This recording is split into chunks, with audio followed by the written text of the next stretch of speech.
Oh shit. YouTube, welcome back. You know I got some crazy stuff for y'all today. How y'all feeling today? Hope you're having a good day. But let's go ahead and get into these videos because it's juicy. As you know, since he's been president, I don't know, a week, 10 days, President Trump has issued about a squillion executive orders. I think it's the most executive orders issued by a president in this short period of time in the history of ever. I'm still trying to read them. And most of his executive orders, this is a general statement, but I think it's fairly accurate, intend, as is his right, to reverse many of the policies implemented by President Biden.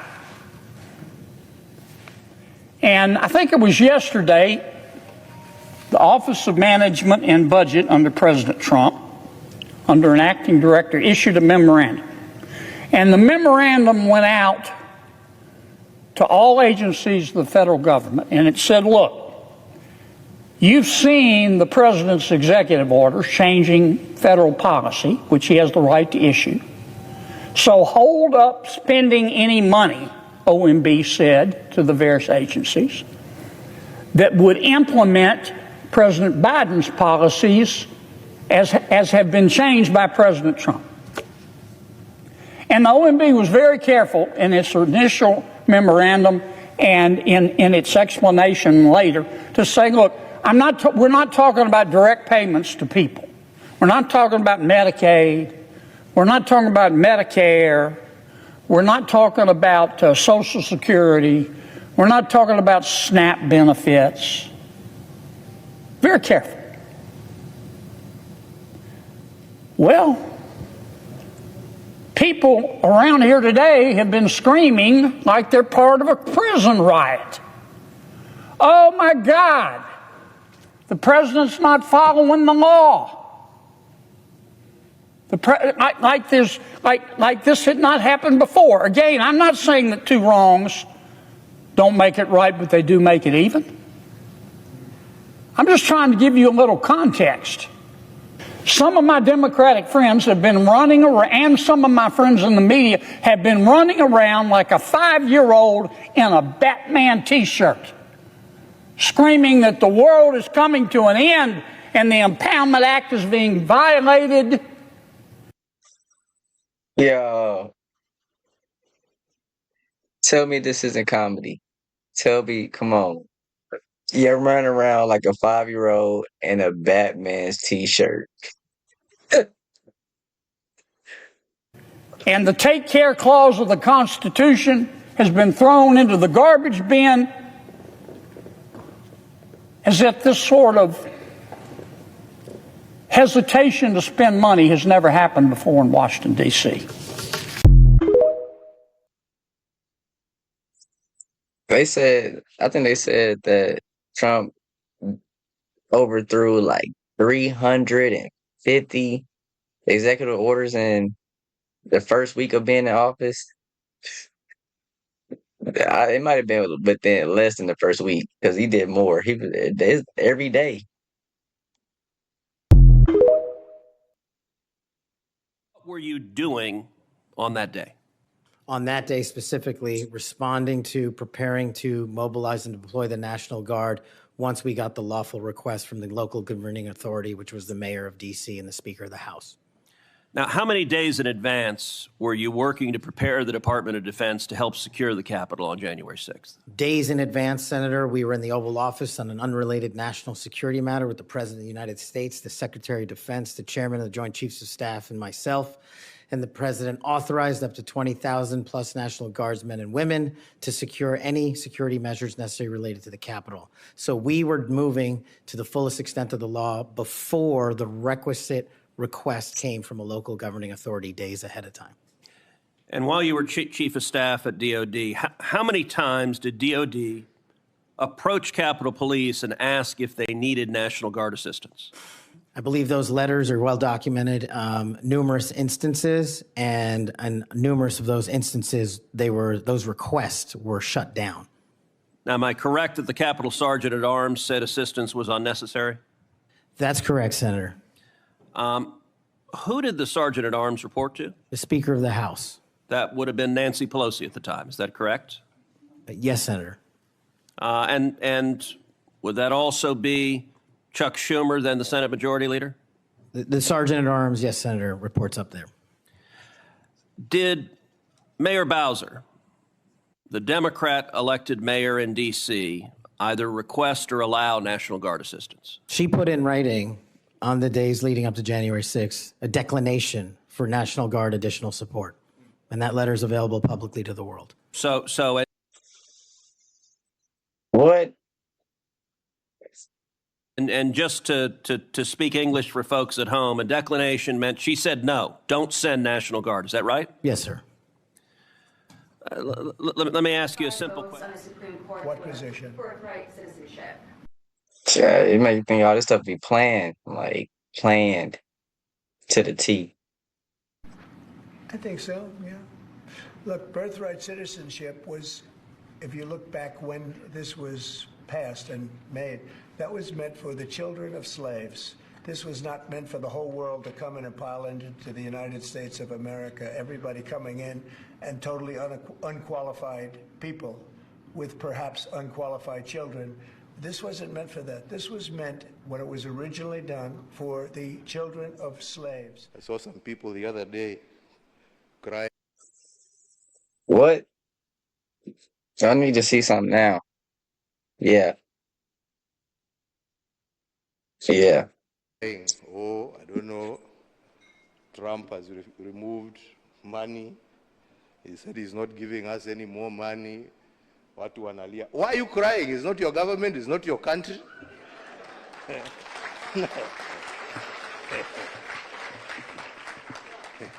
He has no reason to give you anything.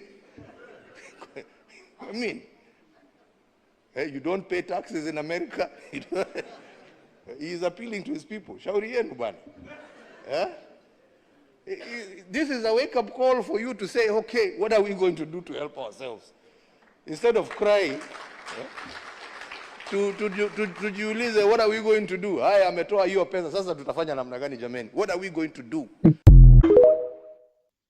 Now, if you listen, I mean, it's all in the news. Crypto is going crazy. But this is at a time right now where it's the money for the people. And if you know what your American crypto coins are, these are the coins that they're trying to pay the American people out into an astronomical number that they've never seen before. And they're trying to tell you to get into it now before it's too late because, you know, some of these markets could hit a number that is too high. And it's like Bitcoin. You don't even really want to invest into it because you can never really envision yourself owning one.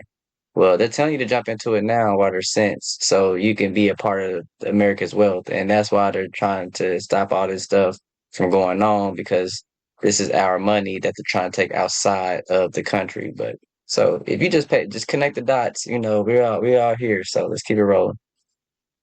For your signature, we have a presidential memorandum titled Immediate Assessment of Aviation Safety. In light of the damage done to aviation safety by the Biden administration's DEI and woke policies, what this presidential memorandum orders is for your Secretary of Transportation and FAA Administrator, in this case acting FAA Administrator, to basically ensure that we are actively undoing all of that damage, that we are assessing how much damage was done, and that we're ensuring that people hired within the FAA, in keeping with your memorandum of January 21st, are only the most outstanding, capable people for the jobs that they're being hired into. In other words, competence. Yes, sir. Elevating competence over everything else instead of the DEI policies that were pursued by the Biden administration. I think everyone understands that. And Obama, Yes. both of them. Okay, but Biden much worse, not even a contest. What they've done is just crazy in so many other ways.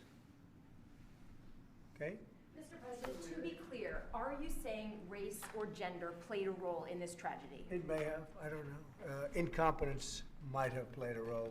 We'll let you know that. But we want the most competent people. We don't care what race they are. We want the most competent people, especially in those positions. And you know, you're talking about extremely complex things. And if they don't have a great brain, a great power of the brain, they're not going to be very good at what they do, and bad things will happen. Yeah, have y'all seen? There's a movie on Netflix. I don't know the name of it, but it's about the guy that's trying to put the bomb on the plane. It's crazy that they release these movies during certain times, or they already have it in motion, and then we see it. Like, I don't want to be all into the conspiracy theories, but it be making you want to think and wonder what's going on for real. This is what happens when you have a quantity of something and then you add more to it.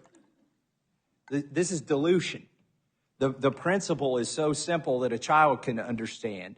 And you can create this little science project at home. Sorry, you can have your tea back. Okay. But the principle is called dilution. And when you print $5 trillion and you put it into the economy, you have diluted the value of the money. So for instance, if you had a minimum wage at some amount and somebody was making minimum wage and they were still making minimum wage after this money was printed, they actually are making considerably less in terms of real dollars. It's dilution. So the $5 trillion that we printed, I would argue, is the primary source of inflation. We can say, well, eggs went up because feed went up, fuel went up because there's a war in Ukraine. You can find a lot of excuses for various different industries. But what is the probability that every price went up all at the same time? You can't blame them on specific supply chain problems. The thing how do you explain the global? Yes, I'm glad you asked me that, Professor Raskin. Because they did the same thing in Europe. They did this everywhere. They printed their own equivalents of the Federal Reserve and treasuries, created their own money out of thin air. Mm-hmm. It may be the only thing that saved our dollar is that everybody else did the same thing to their currency. And so the question is, right now we're coming up on the debt limit. Why isn't anybody proposing to print more money? Why aren't the economists proposing to print more money? Because it is poison. When you print money, it is poison to our economy, and it is perfectly. Money isn't physical anymore. We're not printing money because it's not physical anymore. It's going to a digital world, and that's why they're trying to move America's wealth into the blockchain. They're talking about billions. They're talking about trillions of dollars is going to go into this market. Hundreds of trillions of dollars will come into this market, but billions is coming in from America alone. Trillions is coming in from America alone. And this is from our securities and, stuff like that. So, in the system. So, we just got to stay ahead of the game. Able to serve crypto customers as long as they understand and can manage the risks, and it's safe and sound. As a good number of our banks that we regulate and supervise do that. The threshold has been a little higher for banks engaging in crypto activities, and that's because they're so new, and we don't want to make the mistake. If you're making a choice to conduct that activity inside a bank, which is inside the federal safety net with deposit insurance, then you want to be pretty sure that it's a safe and sound activity. So, we're not against innovation, and we certainly don't want to take actions that would cause banks to terminate customers who are perfectly legal just because of excess risk aversion, maybe related to regulation and supervision. So. Yo, look, it's already been incorporated into our system. Listen. So what do y'all think? I hope y'all learned something today, But if you like what you see in the video, like, comment, subscribe. Don't be scared to put the comment down. So